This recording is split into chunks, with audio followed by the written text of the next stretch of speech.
Great. Let's see. Our recording has started. Great. Thank you, Helen. And hello and welcome everyone to the October 2018 Fresh School Health and Nutrition webinar. My name is Mohini Venkatesh and I'm from Save the Children. A quick introduction about the Fresh webinars. It's a series of monthly presentations on school health and development in low and middle income context, jointly organized by Fresh partners. Every month we celebrate a special World Day, and this month we're celebrating World Food Day, which is tomorrow, the 16th of October. And the theme for this year is a hashtag Zero Hunger World by 2030. Key strategies to achieving this goal include better agricultural production and adopting a more healthy and sustainable diet. For those of us who work in the health and education sector, the question then is, how do we influence household production to have a significant impact on the diets of young children, their nutritional status, growth, development, and education? And what kinds of interventions can we implement through ECD centers, preschools, to meet these various objectives? To speak on the topic, we have Aulo Kelly from the International Food Policy Research Institute in Washington, D.C., who will be answering these questions and speaking on the nexus between nutrition, agriculture, and child development. Before handing over to Aulo, a brief introduction about him. Aulo is a research fellow at IFPRI and the principal investigator of the NEEP study in Malawi, implemented by the government of Malawi and Save the Children. You'll hear more about this study in today's webinar. Aulo's interests and experience lie within the intersection of food policy and nutrition, with a focus on evaluating the impact of child health and nutrition interventions in low-income settings.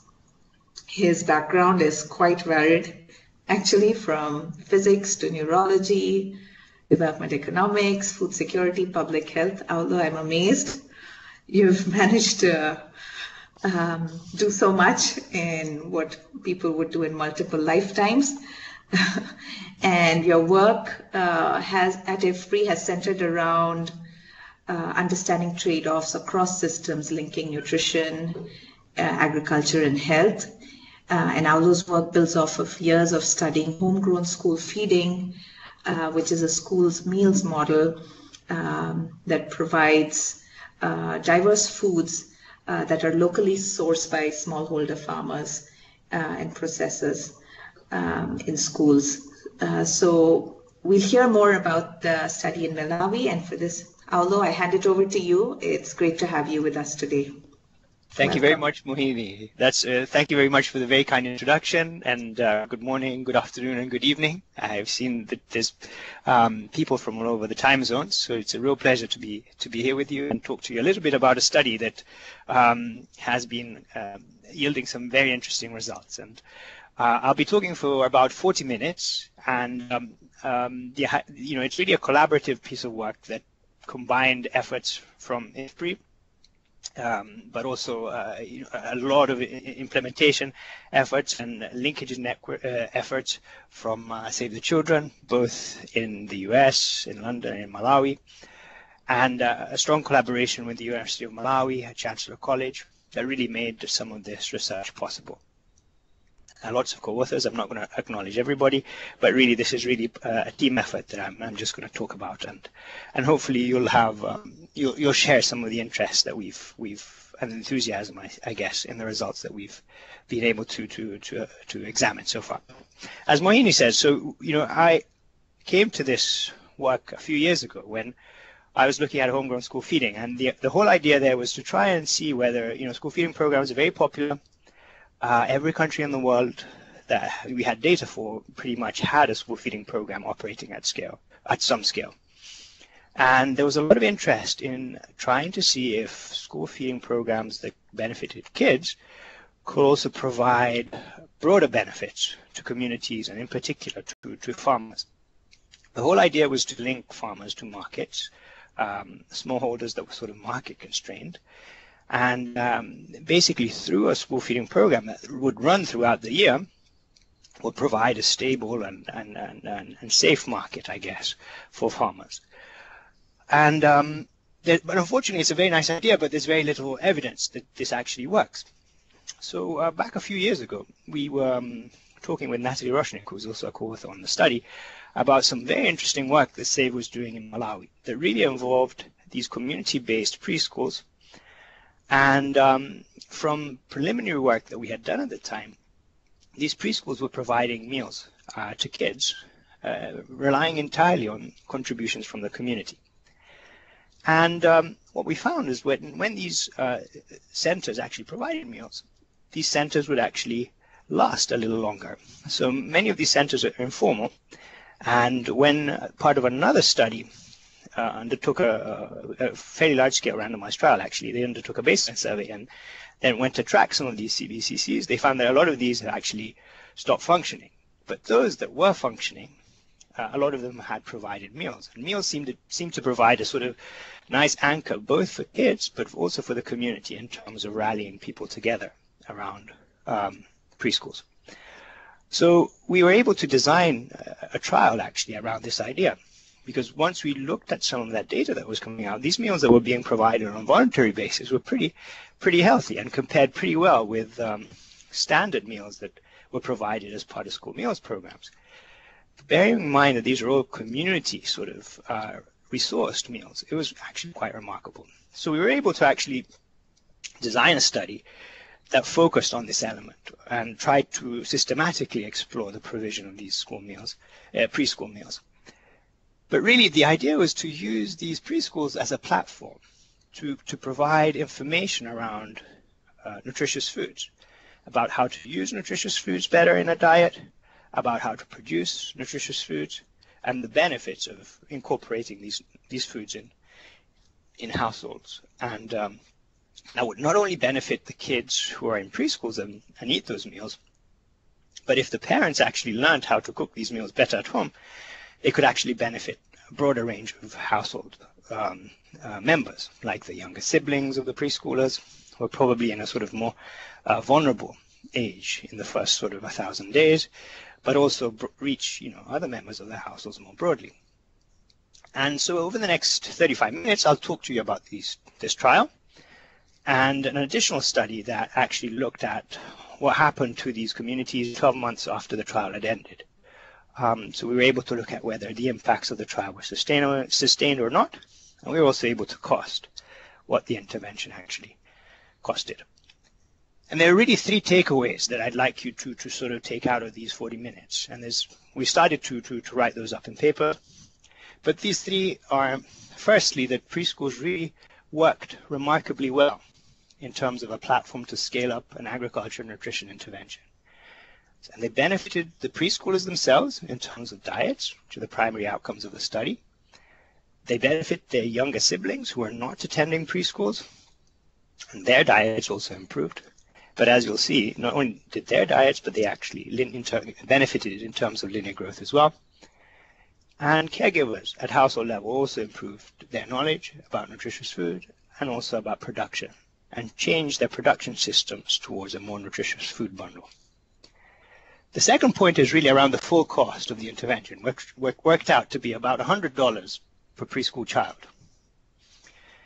And you think, yes, okay, that's a fairly sizable investment. But if you bear in mind the platform idea, and health economists agree that it's a sensible way to actually look at it here, and you actually include all the other beneficiaries who actually benefited from the program, the cost per beneficiary actually reduces to about $15 to $20 per beneficiary per year, which is pretty let's say comparable, or compares very well to other interventions. Bearing in mind that 40% of these costs, though, are actually borne by the community themselves, mostly in terms of food, but also in terms of time. And the third point is that when we actually went back to these same communities a year after the trial had ended, we saw that most of these impacts did not persist, a couple did, particularly those that had to do with production of some of these nutritious foods that involved fruit trees, vegetables, and legumes. But some of the benefits we had found in terms of growth appeared to translate into child development gains. So the kids who had grown taller had actually higher development scores a year after the intervention ended. So it kind of suggests that this intervention, with a little bit of recurrent investment, could yield a lot of benefits. But some tweaks are required to make sure that this intervention could really work in a more sustainable way. Okay, so I'll now dive in deep into the details. So Helen, could you go to the next slide, please? So just in terms of background, so Malawi kids face pretty dire environment in terms of food security, particularly during the period of the study. It was on the back of 3 very bad years, including the usual seasonal stress, which includes very high food insecurity in the lean season, but this was coupled with floods and droughts, so it's really pretty dire in terms of food security. And we're talking about stunting levels of about 40%. And the idea here was to try and use food-based approaches to try and improve the quality of diets. So diets were mostly staple-based, involving 70 to 80% of intake was mostly driven by maize. So these are these maize porridges that basically drive consumption, but are not very nutritious. And the whole idea here was to try and use information to try and tweak what people were doing.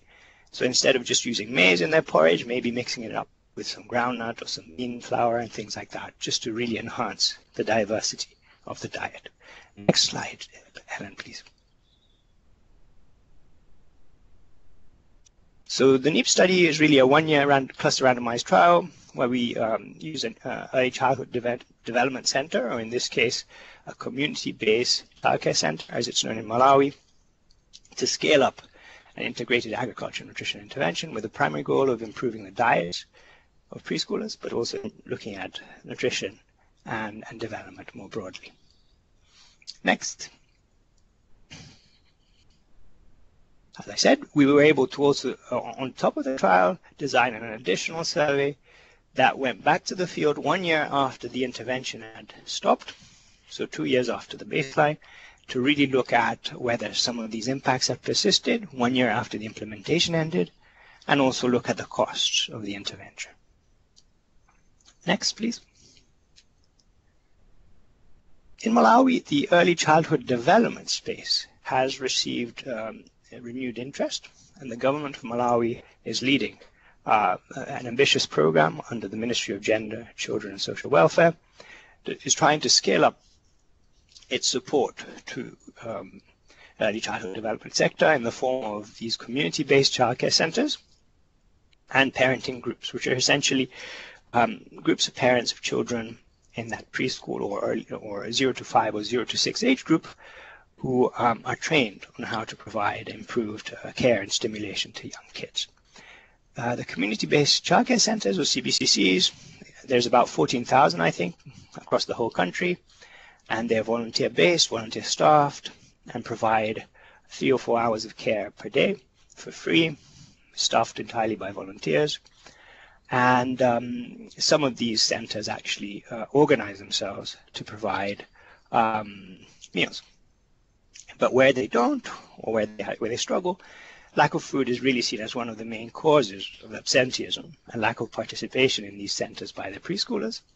And also this seemed to be one of the main causes for CBCC closures over time. Next.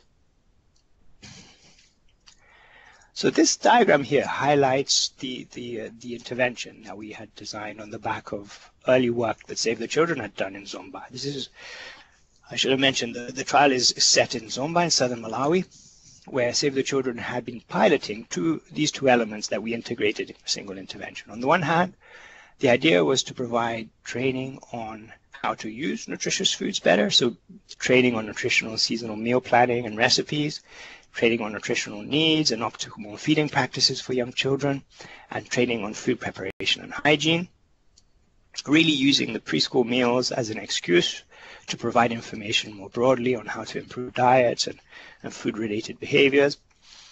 And The second prong of the intervention really involved the agriculture and food production system that involved training on nutritious food productions, provision of seeds and vines for nutritious food production, and training materials on village savings and loans.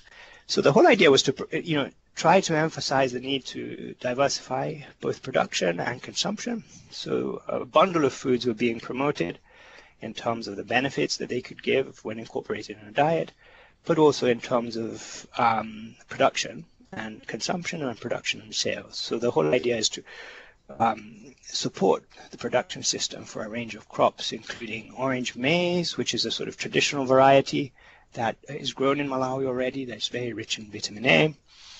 Groundnut, which is a very well-known crop and very nutritious, though it's got some problems in terms of aflatoxin. It's generally well accepted, and it can be incorporated in enhanced diets quite easily. Then there was orange flesh sweet potato, which had been provided on the back of some Harvest Plus work in Malawi. And the intervention also provided some chicks, both to households and to CBCCs. The whole idea, though, was really to provide a catalyst for the community to really rally around these CBCCs and use these CBCCs to push some of these messages back to households. The community is really driving all the activities in the CBCCs. So by providing the time and resources in terms of all the inputs that are required to provide meals, but also the infrastructure and things like that. And the intervention really provided information and some inputs, but no food transfers in terms of getting the meals going. Next slide. So this slide here has a simplified version of the program impact pathways, or PIPs, as we call them, for the intervention. So it's a bit of a complicated setup here, but I'll talk through it and hopefully it'll make sense when I've finished. So on the left-hand side, on my left-hand side, but if you look at it in purple, you have purple, green, and blue, you have the set of activities that the interventions provided. Both, let's say, in all CBCCs that were part of the study, provided a basic package that was part of what the government was scaling up across the country. And that involved training on preschools, on the CBCCs, so basic training on how to run these centers and what some curriculum-based activities, and also some training for these parenting groups. So this was basically our control, so our base on which we added the nutrition and agriculture intervention. Okay, so bear that in mind when we look at the results. But the basic ECD package, the whole idea around that was really to improve the childcare and stimulation, both in the preschool and at home. And then that would get you to some early learning in terms of outcomes at child level through sort of preschool attendance, but also spending more quality time and better sort of care at home and in the preschool would lead eventually to child development. On the other hand, we had in green the nutrition package, let's say. The whole idea around that was really, as I said, to provide information on meal preparation, meal provisions year-round, using the different foods that are available in the different seasons, and the feeding needs of young children, coupled with the agriculture production trainings. And the idea was that these trainings would provide information and some incentives to improve the preschool meals throughout the year and improve farming practices for some of these foods. The idea that these two would then combine to sort of provide a space to improve diets more broadly, both for kids and other household members, and also produce a more nutritious bundle of foods. The idea is that if you're actually providing meals more regularly, then you could incentivize attendance in these preschools, so you'd actually reinforce the pathways that would lead to child development, as well as lead to other outcomes more linked to nutrition and food security. Okay, so bear that in mind when we look at the following, at the next slides. Next slide, Helen, please. So this is the trial profile. So we designed a cluster randomized control trial in Zomba district in southern Malawi. The study population involved 60 CBCCs that were allocated into two groups. One group received the basic program that the government had provided with basic training, a sort of 2-week training course that really encouraged all the different elements involved in early childhood development and parenting. And on top of that, 30 centers received this additional NEEP intervention that included the agriculture and nutrition package that I talked about.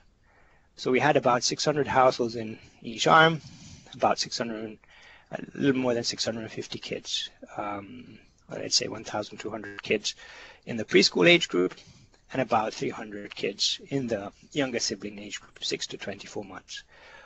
So already the whole idea of a platform is a tricky one when you come to trial design, because you have to sort of identify different target populations and be sure that you're powered enough to be able to detect impacts in these different age groups. So through some sort of back of the envelope, we figured that these numbers would allow us to give us a sense of these impacts across these two different age groups. But you know, it is a bit of a tricky issue, both in terms of sampling, but also in terms of your outcomes. And actually, Helen, could you go back one slide, please? I forgot to say that the way we designed the study, the primary outcomes of the study, were really geared around the second set of outcomes, or let's say the more distal set of outcomes. So the main study outcome was really around diets. So it was the nutrient intake for preschoolers in the 3 to 6 year age group, and the other secondary outcomes included child development, linear growth, and what else were the primary outcomes? The primary outcomes really geared around the sort of second column, so preschool attendance and food production and caregiver knowledge. Okay, and those are the results I'll be presenting later on. Thank you, Helen. So you can move back another slide as well, one more. Okay. So actually, let's go back. Sorry. We'll go back one. Thank you.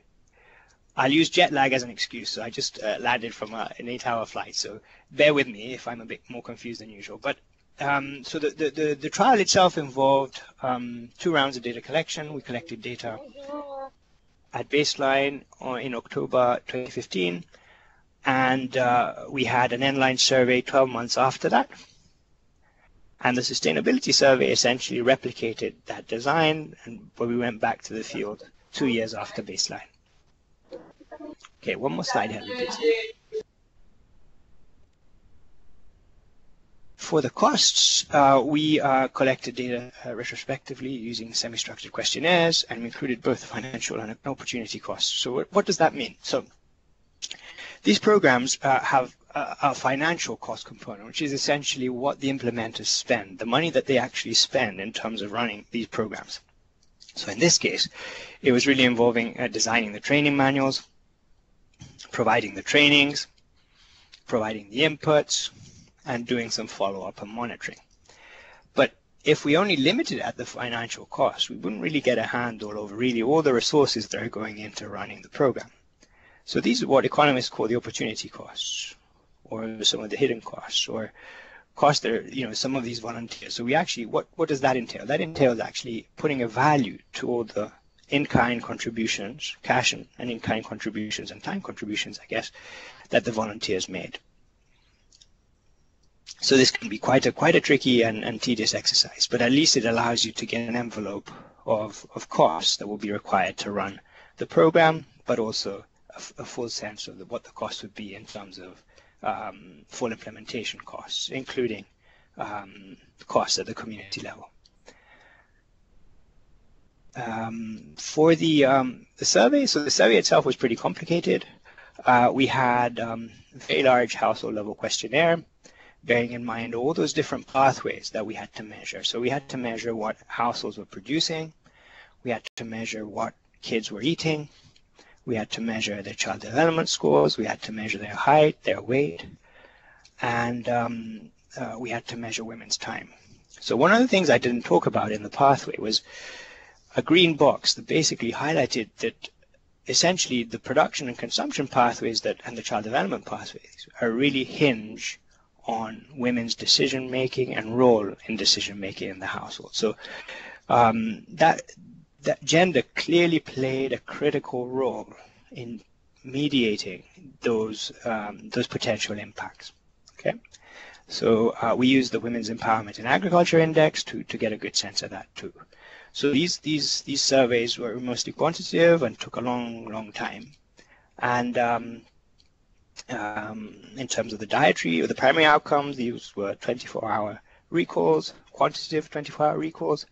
So the idea here is to try and estimate not only what the kids ate, but also how much they ate. So estimate a portion size, which can be quite tricky. And so in this case, what we did was we worked with Chancellor College, with the food science department there, to come up with these models that would allow caregivers to better estimate the quantities of foods. Child development was measured using the Malawi Development Assessment Tool, which is a validated tool in Malawi designed by Dr. Melissa Gladstone and colleagues at Liverpool and the Royal College of Medicine. So we were very lucky to be able to use that tool, because not only did it give you a score that included subscores in language, fine motor, gross motor, and social emotional domains, but also provided Z-scores relative to a normal population in Malawi. Next slide, please. So what did we find? So now I'm going to talk to you a little bit about the results of the first year trial. This table here summarizes the impacts around the primary outcomes on the agricultural production side. So what we saw was quite remarkable. We saw that household production systems were more diversified. So both in terms of the sort of production variety score, which is a measure of single crops that are being produced, but also the production diversity score, which is a sort of measure of the different food groups the crops entail. And there were pretty big impacts in terms of the number of different crops that were being provided, and those were of course driven by the foods that were being provided by the intervention. So the whole, if you can imagine, sort of a whole range of nutritious foods were being produced in these households, but these also included some livestock in the form of chickens and eggs as well. Next. So this slide summarizes the outcomes related to caregiver knowledge, where we actually picked up an effect on knowledge of food groups. So we asked caregivers of young children what they knew about the different food groups and the properties of the different food groups, and calculated a score, a knowledge score, based on the possible responses. And the intervention had an impact on the aggregate group food group score, and also on some of the sub indices that were used to generate that score, giving us a sense that the knowledge sort of transfer element was working too, and a lot of this was driven by knowledge on foods for growth, which were the beans and groundnuts, which were being promoted by the intervention, but also on knowledge of energy-giving foods. Next. Now, in terms of what was the primary outcomes related to early childhood development, bear in mind that childhood development itself was a secondary outcome. The primary outcomes really around the provision of meals and enrollment and attendance. And what we found was that, yes, there was a small impact on the likelihood of a center being open, a fairly larger impact on the number of days that meals were provided, and but even there, quite a lot of margin to improve. So even in the treatment CBCCs, meals were provided in, let's say, 1.5 days out of the last 5. So yes, there was an impact of the intervention, but yet there was a lot of room to improve it. But we picked up no effects on enrollment or attendance.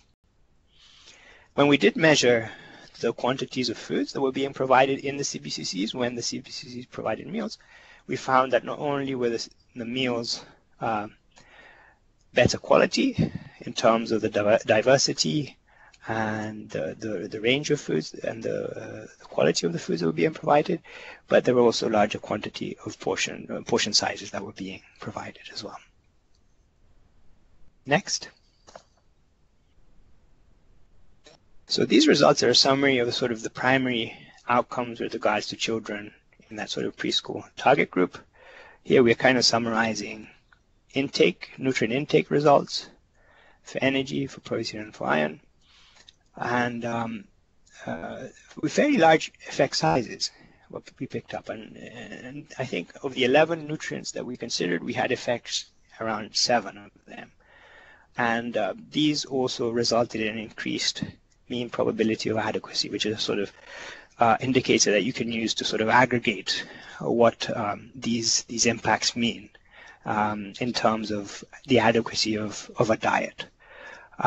With all the caveats you have about, measuring usual intake using a 24-hour recall, even though we had a multiple pass here, so we went on a couple of non-consecutive days to actually measure intake.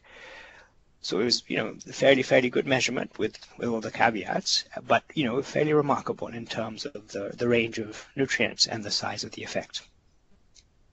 Next. And when we picked up this next result, things started to look really interesting. So when we actually looked at not only the diet of the preschoolers, but we went and asked caregivers, okay, what about the younger siblings who are too young to go to the preschool? What we found is that their diets were also better. So we didn't have a difference in difference, so we weren't able to control or adjust for baseline differences for this particular one. But when we looked at means across groups, we found that the intervention group had a higher dietary diversity score and a higher likelihood of having minimum dietary diversity. And this was driven by a higher likelihood of consumption of nutritious foods that were being promoted, like nuts and pulses and fruits and vegetables. So this was already telling us that something really interesting was going on. Next. But this is when we got really very excited. So when we first looked at height and we looked in preschoolers, we didn't find much at all. But when we looked at height for age in the younger siblings, so in the kids who are 6 to 24 months at baseline, what we found is that they had grown better. And the effect sizes were really quite big. And these also resulted in lowering the percentage of kids who were stunted. So one thing to bear in mind is that the 12 months during which the trial was running were particularly tricky years. Particularly tricky year in terms of the sort of agriculture side. And the lean season was pretty stark. And but essentially what we started to see was these are shown in these plots, is the trajectories for sort of height for age and for stunting sort of started to diverge quite early on. And we do have a midline data point that was actually funded by a separate research activity, but gave us insights on what was actually going on at that midpoint. And the midpoint corresponds with the lean season. And what we found is that diets during the lean season were already better in the intervention group. And this was only a result of knowledge. So the agricultural production elements were likely to appear after the midline data point, because that's when harvest is happening. But what we're seeing is definitely there are some margins to improve diets that really involve information constraints. But then, once you couple those with the improved sort of food production system and more diverse and environment, that sort of widens the sort of gap between the two arms a little bit more. Okay? So this was really quite startling. Next slide. Now, in terms of child development, so bear in mind what we're doing here. We're comparing an intervention that already has a child development component. So the base control essentially has child stimulation through preschools and through parenting. But we're adding to that this nutrition behavior change, let's say, okay? And what we found was that if we compared scores of parenting, there was a marginally significant impact of the integrated intervention. So, these parenting scores are ways of measuring how much the parent is stimulating their children, for example, reading books, playing, mentioning new things. There's a sort of standardized way to measure that, at least in Malawi. As I said, we didn't find any effects on enrollment and attendance, which was the sort of second pathway through which we were hoping to see some movement. But we didn't see any differences across arms in the aggregate measure of child development through the Malawi Development Assessment Score. And that's not surprising, but at the same time, it's worth exploring, particularly once we looked at some of the subdomains and actually saw a small negative effect of the integrated intervention on language. For those that measure child development, know how tricky it is, particularly when you have such a broad age group, 3 to 6 year olds. So, in some ways, this non-result is important, and but it requires quite a little bit of unpacking, and we try to do a little bit of that, and we're still in the process of analyzing that. But I'll talk a little bit more about this in the next few slides. We can go to the next slide, maybe, in the interest of time. We actually included quite a lot of qualitative data, so we spent a lot of time with the communities to get a better sense of why the intervention was working the way it did. And households were motivated to diversify their diets, and essentially through both the foods that were being consumed at the CBCC, but also at the household level. And this was really key, was really in promoting these foods that were already part and parcel of people's knowledge in some ways. They already were accepted. These foods were not new to the communities, but maybe they were not as well known as they could have been. And essentially the households reiterated that main challenges really around the poor harvests and economic constraints in terms of purchasing nutritious foods. Next slide. Okay, one more. So in terms of costs, this is the data from the cost analysis, kind of showing the financial costs were about $60 per child per year. But when you factor in all the community level contributions in terms of time, food, and other infrastructure investments, it adds up to about $100. And when you standardize that, or using sort of standard parameters for meal provision, it goes down to $72. And you can then use that 72 to compare that to other school meal costs.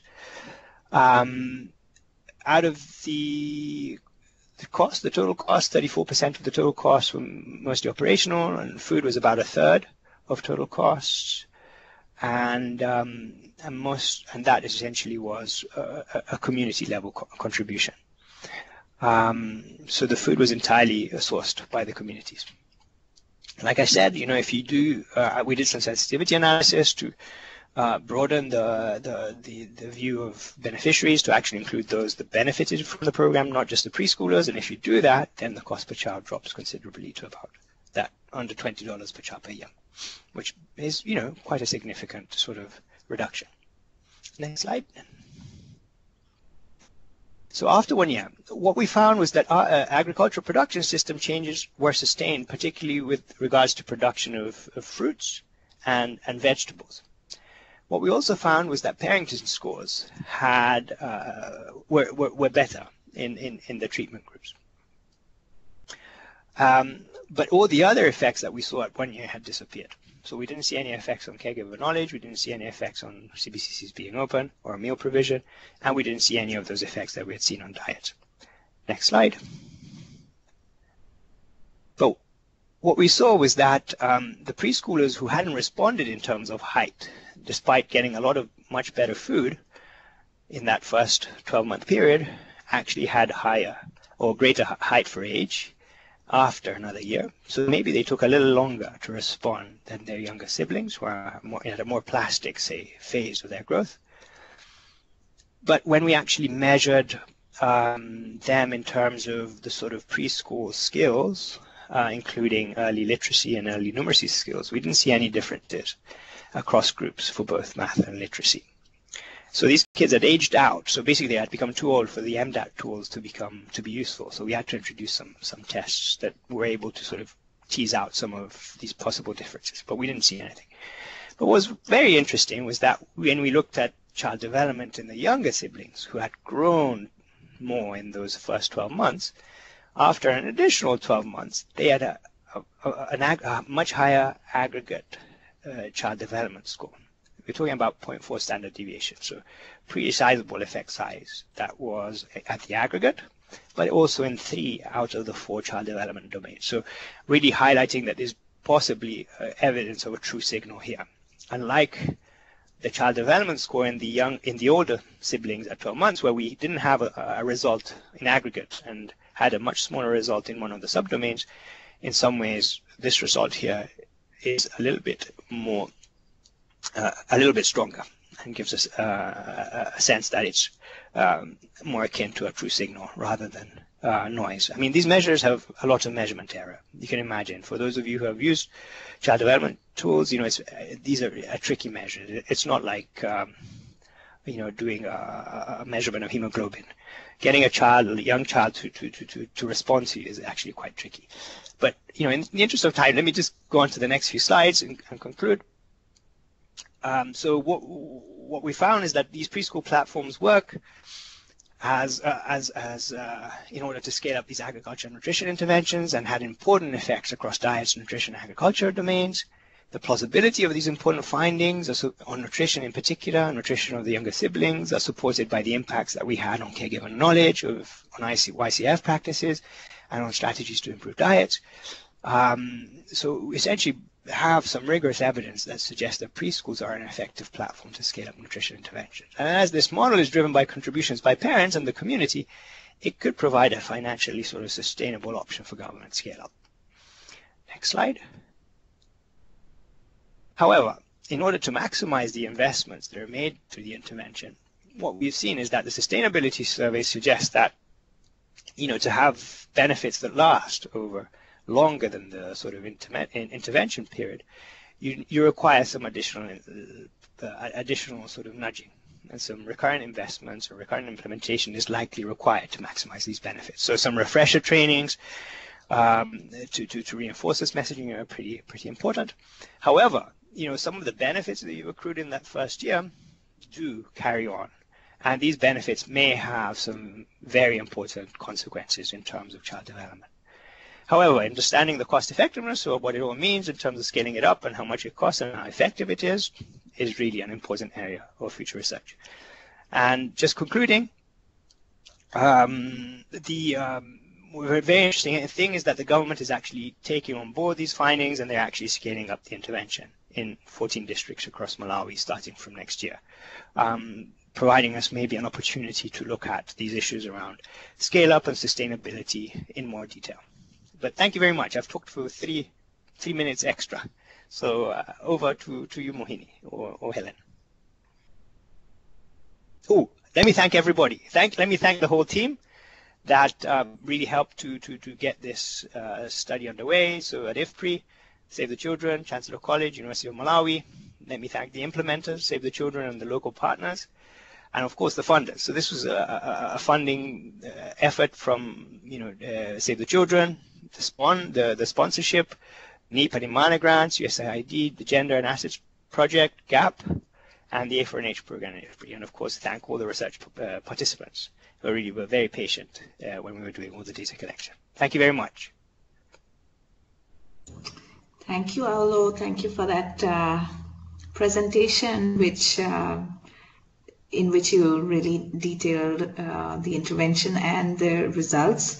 I had a question actually on the intervention package itself, and there's another comment in the chat box also on the intervention. Could you speak to the intervention intensity? How frequently it was implemented? To what extent were the parents involved, both for the nutrition as well as the agriculture production? Sure. And here we have a couple of questions, so we can take them all together. This is from T. Borelli. So I was wondering if Aulo had any thoughts about reasons for why the intervention was not sustained beyond the year. For example, meal provision, if the effects were evident. Did any of the farmers who received training on production of nutritious foods ever think of linking directly to these cities after the intervention? Or any of the producers branching out or creating new markets? So what were the other effects of the intervention? So we'll take those first, Allah. Thank you, Mohini. And so the first question is really important here. And I think the beautiful thing about this model is that it intrinsically, by design, sort of links parents to preschools in a way that is pretty intense in terms of linking your behavior change to your beneficiary. So let me explain that. So the way the model works is really quite interesting. So if you have a child in that sort of 3 to 6 year age group, you get essentially free childcare. You can drop your child off at say 8 in the morning and pick him or her up after 3 or 4 hours, and they can get a meal in the meantime, and they get sort of some basic care on condition that, maybe 2 or 3 times a month you actually prepare meals for all the kids that are attending. So, say these centers have about 20-25 kids on average. And what parents do is that they take turns in providing a meal. So what does that mean? That means that essentially you need to be confident enough to be able to cook a healthy meal, not just for your kids, but for your 19 other kids that are going to be attending. And you're going to have to do that 2 or 3 times a month. So essentially you're going to have to practice that, right? So you get to practice that at home. So essentially, you by design, you're making it as quite an intensive way of engaging with your stakeholders and transferring knowledge, right? So the trainings that the intervention provides, I think, lasted about a couple of weeks in each center, but essentially hinged on that mechanism that parents had to sort of put it in practice. And if not, it would be problematic. And it was quite interesting to talk to communities in terms of what actually happened when parents didn't do it. But that's a whole other topic.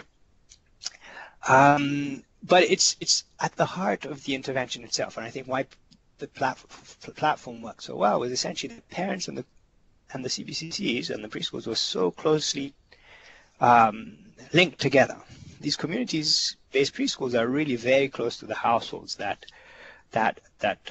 have those kids that are getting dropped off. So it's just, if you think about it, it's a smaller catchment area. It's primary schools are much bigger and cover a much bigger geographical area. Whilst here, these preschools, everybody kind of knows each other.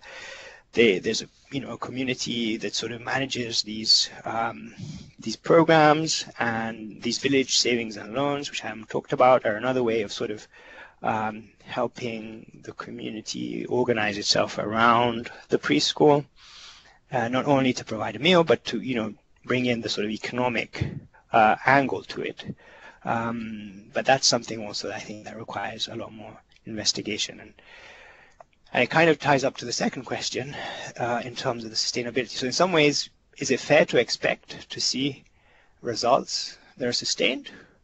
I think that's very much an open question, right? So in some ways, we're talking about very poor communities who are already contributing a lot of their own time and money, and just providing information, well, yes, fair enough, it can have an impact as long as you provide it, but when you don't, so many other things come back into play, right?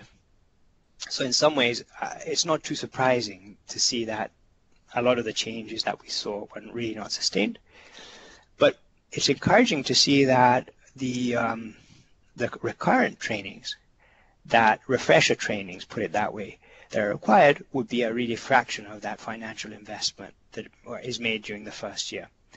So and that's what we were talking with the government now. So the government is now actually taking on board some of these findings and tweaking its rollout strategy to include some of these refresher training mechanisms in its scale-up, so that you make your one-off investment in your year 1, but then in year 2, year 3, year 4, you provide some basic reinforcements of those basic messages. There's a lot still that we need to understand. One of the things we haven't looked at yet, but we have data to look at, is the element of the sort of self-help group, or sort of social capital element that really hinges, well, the whole idea of the preschool sort of hinges on, and it's a really interesting area that we hope to sort of explore in the next year or two. I hope I answered the questions. Yes, yes, absolutely. And I think there was also the question around, producers branching out and creating new markets. I'm not sure if you touched on that, Aulo. Right. So I think the question of markets is an interesting one. I think here we're talking about really small producers. So producers who are not really selling, or if they are, they're selling a very, very, very small quantities. So I think, probably maybe if 10 or 15 years of supported investments, you could envision them being, I'm taking a very pragmatic sort of view here. So I think you need a little bit of sustained support to make sure that these farmers then become sellers on a regular basis, right? What we've shown is that you can shift some of the production systems towards these mononutritious bundles in terms of production. I think then to translate that into sales, you need to beef up the quantities, right? So we're still talking about very small quantities. So these are small farmers. So before they can really be efficient in terms of sales and marketing, it will take some time. But, we are moving them in the right direction, I guess. Absolutely. Or they're moving themselves, I should say. Exactly. And I think the refresher trainings, as you said, will provide that platform for providing more, guidance, support, and avenues for diversifying their agricultural production and where that can take them next. And Natalie Roshnik has shared a few resources, a video from the project, a briefer on the study, and Helen's also shared the full paper on the study here. And a question to our team in Malawi, if they would like to add any comments. George or Aisha, if you're on the line and would like to unmute yourself.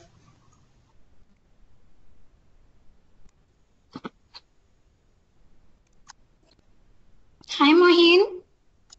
Hello. Hi, Aisha. Hi. No, hello. Thank you. That was a very thorough presentation.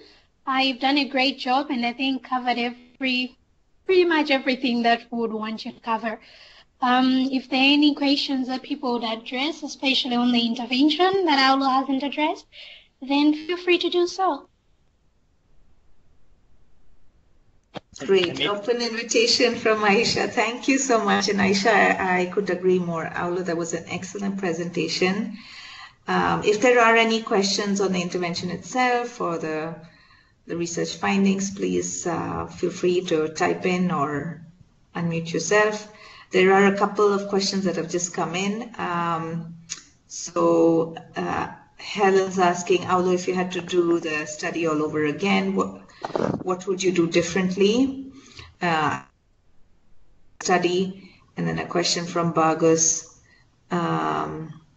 on do people in the community in Malawi see stunting as a serious issue, as a serious problem? Is that identified and as a problem, and did they therefore respond to it more positively, I guess, to the intervention? And thanks, Mohini. Maybe I'll say a few words and then I'll pass that question on something to Aisha, so she knows the context in Malawi much more than I do. And thanks, Aisha, for all your support, as always. Yeah, I think, Helen, so I think what's interesting now is, in some ways, this is very much a sort of proof of concept project, right? We always had this in mind. It's the first of its kind to really look at the sort of platform idea. So I think it'd be really important to replicate this and kind of say, okay, is this really happening? Is this platform really working the way it's working? Because it could really be working through many different pathways, right? We're seeing, preschoolers benefiting in terms of diet. We're seeing their younger siblings benefiting in terms of growth. And there's so many different, mechanisms that are actually sort of going on here. And particularly when you look at growth, development, and what it all means, it's actually pretty tricky to disentangle some of these things. So I would definitely try and, unpack some of this platform idea a little bit more.